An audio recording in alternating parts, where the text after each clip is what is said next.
ke D, maka folder di sini semua adalah nama-nama folder yang ada di drive D. Yang kedua ini ada workspace. Workspace itu adalah tempat untuk in dan out ya. In itu maksudnya apa? Memasukkan data. Jadi misalnya semua harus terregister di sini. Hasil datanya akan disimpan di sini. Kemudian kalau ada input, inputnya diambil dari sini dan simpan di sini. Tapi ini sifatnya adalah sementara. Nah, ini ada command Windows, itu adalah operasi kerjaannya. Kalau ini menyimpan hasil ya. Kalau ini operasi kerjaannya. Ya, misalnya Anda membuat apa, persamaan dan sebagainya itu di sini. Atau membuat sebuah fungsi di sini. Namun sekali lagi, untuk model tampilan di sini adalah untuk current aja, untuk saat Anda sedang live kayak begini ya, mengerjakan MATLAB yang lain, gitu, kita bisa bekerja. Namun ketika Anda sudah mengakhiri pekerjaan ini, yang di sini itu akan hilang ya. Karena itu perlu kita simpan filenya gitu ya di sebuah folder, sehingga ketika besok kita akan melanjutkan lagi pekerjaannya, maka kita nggak akan kehilangan data. Baik, kita mulai dari sini dulu. Ketik nama Fazi gitu ya. Oke. Nanti dia akan muncul. Nah, ini dia. Inilah desain Fazi kita di sini. Ya. Nah, ini akan sama persis seperti yang tadi nah ini dia ya. Ini defaultnya seperti ini. Dan pertama yang kali muncul nama Fazinya Mamdani. Ini tertulis di sini. Mamdani. Nah, ciri Mamdani outputnya kayak gini. Nah, ini input. Nah, kemudian kita pilih. Nah, kita pilih. Ini untuk memilih ya. Face itu adalah Fazi Inference System. Ini mau pakai Mamdani atau Sugino. Nah, pilihannya. Tapi defaultnya Mamdani. Jadi tanpa memilih Mamdani, dia udah keluar Mamdani. Kalau Sugino mana? Sugino kita bisa pilih. Nah, ini saya compare ya. Nah, ini dia. Yang atas Mamdani, ini karena default. Yang bawah Sugeno. Sugeno itu ini doang. Ininya sama. Di sini ada keterangannya. Sugeno. Ini Mamdani. Itu ya. Jadi untuk Sugeno kita tutup dulu. Kita bahas ke Mamdani. Untuk inputnya sama. Nah, kemudian oke. Nah, ini kita harus atur input dan outputnya ya. Cari di edit. Nah, ini kan kalau ini kan defaultnya inputnya 1, outputnya 1.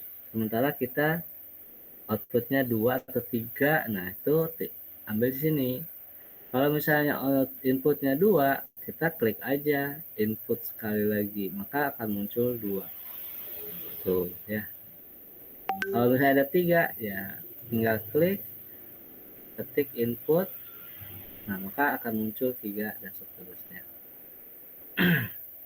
Nah, kemudian di sini hanya keterangan input, output. Nah, ini keterangan ini kita ganti. Kenapa? Karena ini karena nanti kaitannya pada aturan Fazi. Jadi apa yang ditulis di sini nama inputnya, maka di rule Fazi juga akan muncul.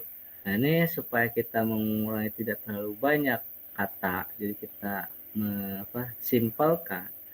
Biasanya ini ya, biasanya tulisan input ini kita harus di rename ya. Nah, caranya gimana? Ini diklik ya, diklik. Nah, di sini ada tulisan kebaca input. Nah, kita hapus jadi gitu. Itu artinya error. Dah, Anda klik dimanapun kursor ini, yang penting di luar dari kotak putih. Nah, itu berubah jadi ya. Yang kedua, ini kita ganti jadi DE. Nah, ini klik di luar aja, panahnya kita keluar, kita ganti. Nah, untuk outputnya kita ganti U. Oke. Jadi alasannya apa? Alasannya nanti biar nanti di aturan Fazi, di rule Fazi itu namanya nggak panjang-panjang gitu kan, pendek aja. Itu mah alasannya sih. Ya. Kalau kalau misalnya Anda mau pakai sesuai, Pak, saya nggak mau pakai error, delta error, saya maunya sesuai dengan nama sensor. Ini saya ganti dengan nama suhu, ya silakan Anda klik aja di sini. Ya. Tapi ini diarahkan sini aja, suhu atau S1, S1 ini sensor 1. Ini S2, sensor 2. Nah, ini output. Anda mau pakai huruf U, pakai apa? Biasanya kalau output itu identik dengan huruf U, ya. Atau dalam matematika itu huruf Y. Biasanya Y itu pasti identik dengan output. Nah, setelah kita sudah membuat, baru kita bikin jumlah membership function-nya dengan cara diklik ke double.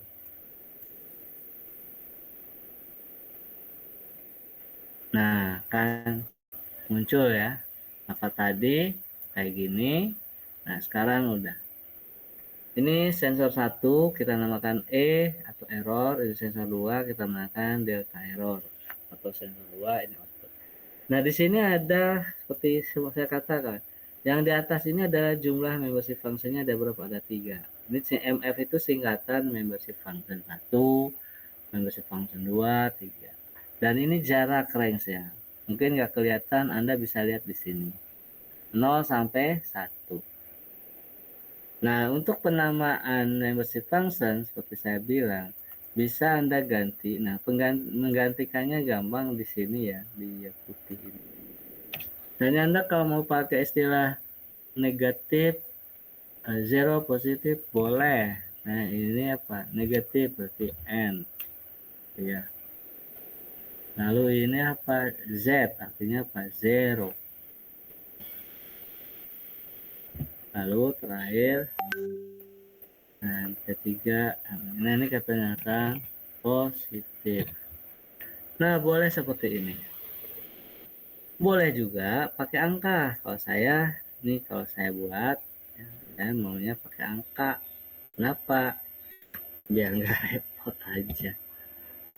Karena angka itu berapapun jumlahnya, ya tetap aja gitu. Kita nggak pusing melakukan istilah. Ya, 1, 2, 3. Jadi mau 10 ya 1, 2, 3, 4, 5, 10 gitu. Mau 15 ya 1, 2, 3, 4, 5, 15. Nggak pusing.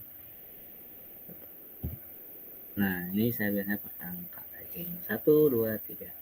Oke, sekarang ini kan ternyata nggak overlapping ya. Overlapping. Hanya bedanya di sini ketika sudutnya di tengah-tengah ini bisa menyatakan 100%. Nah, ini kita bisa ubah ya supaya overlappingnya 50%. Kalau ini overlapping tapi tidak 50%. Kalau kita ukur ke sini sekitar 30% ya overlappingnya ya. 30%. Jadi ini di bawah 50%. Maka kita ganti ini kalau udah sini. Ini di remove ya, remove all. Nah, remove all kan nggak ada tuh. Nah, kita add pin yang baru. Ini jumlah nomor satunya ada 3. Ini tipenya ya. Tipenya adalah tipe kita kok. Tipenya triangular. Kalau tadi kan sampai sini ya. Nah, sekarang overlappingnya kalau kita ukur 50%. Oh ya, ternyata ini berubah ya, karena tadi saya lupa. Mestinya bikin ini dulu. Kita ganti angka 1. 1, 2, 3. Jadi maaf jangan sampai Anda bingung ya, Pak, karena apa maksud angka 1? Itu adalah nama dari membership function-nya. Saya berikan namanya 1, 2, 3. Ya bisa jadi, kalau mungkin sesuai dengan permasalahan Anda, namanya misalnya kebetulan sensornya tentang naik sepeda. Oh, sepeda itu kan berarti ketika nanjak, datar, dan mudun gitu kan. Ya, terserah. Itu urusan masing-masing. Nah, udah clear ya. Nah, sekarang bandingkan dengan input yang nomor 2 yang masih ori, yang masih apa, uh, masih apa namanya, bawaannya ya. Oh, ini sudah kita ubah. Tuh. Nah, ini kita ubah lagi, edit, ini remove, lalu edit lagi, lalu di add. Add-nya mana ya? Add-nya ini. Nah, ini ada tulisan triangular ya. triangular membership function. Bisa juga dengan model apa? Gauss. Ya. Kalau kita bisa pakai Gauss seperti apa? Nah, boleh aja, nggak apa-apa kita coba-coba. Nah, ini dia model Gauss ya. Tadi kita targetnya bukan Gauss, targetnya kita adalah triangular, maka ini kita hapus. Kita pilih yang triangular.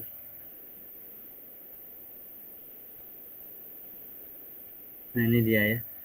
Triangular TMF. MF-nya ada membership function. Ini tadi jumlahnya ada 3. Kalau misalnya jumlahnya 5 gimana ya? Ini diganti jadi angka 5. Tuh ya, kayak gitu.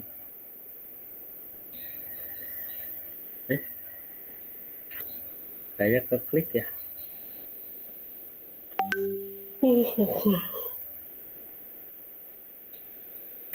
Ya masih proses. Aduh, keklik.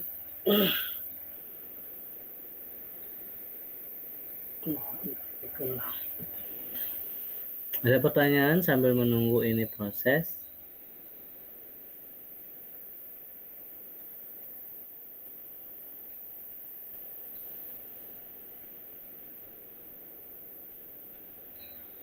Halo, pertanyaan enggak?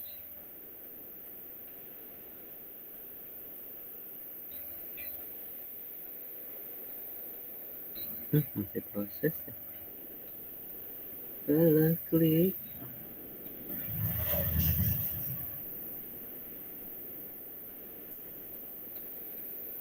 Oh, itu. Oke, kita kembali ke triangular ya. Kita okekan aja. Nah, ini dia. Sorry. Ini ya. Ini input 1, nama members functionnya udah diganti jadi angka 1, 2. Input 2, nama membersnya belum diganti. Ini sama. Angka 1, 2.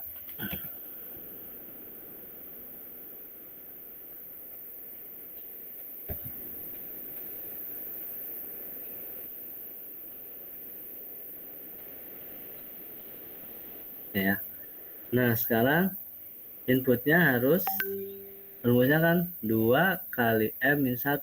Karena ini 3, berarti 2 kali 3, 6. 6 kurang 1, 5. Nah, Anda siapkan jumlah ininya 5. Ini kan baru 3. Hingga ini di remove aja. Remove.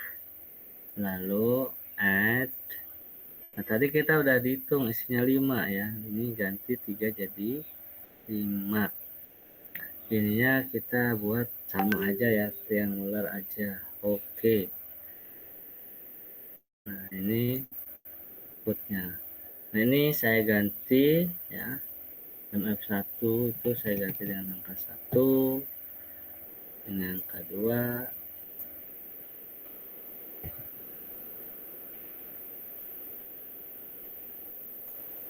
Lalu ini angka 3.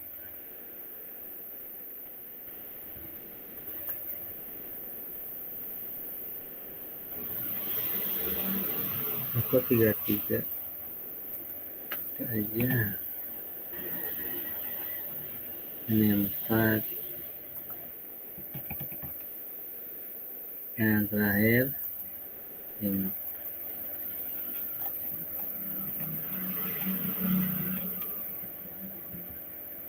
Nah, selesai ya. Tinggal range-nya. Nah, ini yang menjadi krusial adalah di range ya. Kalau di beberapa artikel, Anda akan menemukan range itu kadang-kadang oleh si penulis udah dibatasi. Min 1 sampai 1 gitu kan. Ada juga yang kemarin itu membatasi range-nya min 3 sampai 3.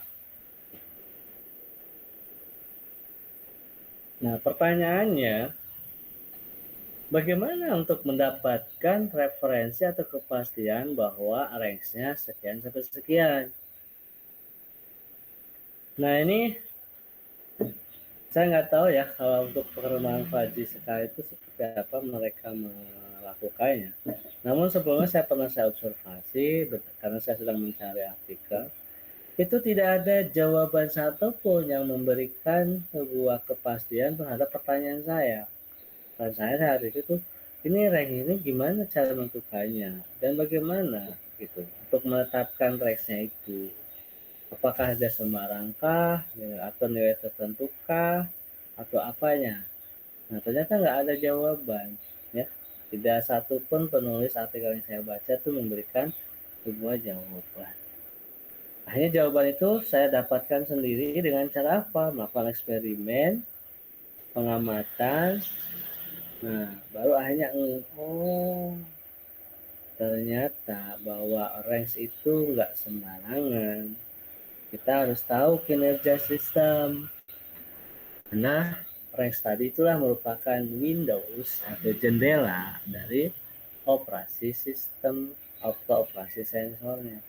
Kalau operasi sensornya kita bikin sempit gitu ya, kecil gitu. Sehingga sensor itu padahal faktanya udah misalnya range-nya tuh 20-30 gitu kan. Sensor itu ternyata lewat dari 20 dan mungkin lebih dari 30. Artinya kan di luar dari jangkauan. Nah, ini apa dampaknya? Dampaknya adalah sistem akan drop. Apa itu? Dia tidak membaca apa-apa. Kenapa? Karena Windows-nya memang didesain sempit mungkin. Tapi kalau Windows-nya dibikin lebar, nah dia kan misalnya minimumnya di 4, gitu kan, minus 4, maksimumnya ada di misalnya 3,5. Nah, range kita, jendela kita dipasang sampai 10 cm maksudnya. Nah, itu dengan leluasa dia bergerak. Tapi kalau kita udah batasi ya itu masalah. Itu ya clear ya. Oke, kita udah jelas. Saya sinyal 1, ini sinyal 1, sinyal 2, ini 3. Nah, kita baru membuat sebuah aturan fazinya. Nah, aturan fazinya kayak gini. Kalau saya gambarkan pakai PPT,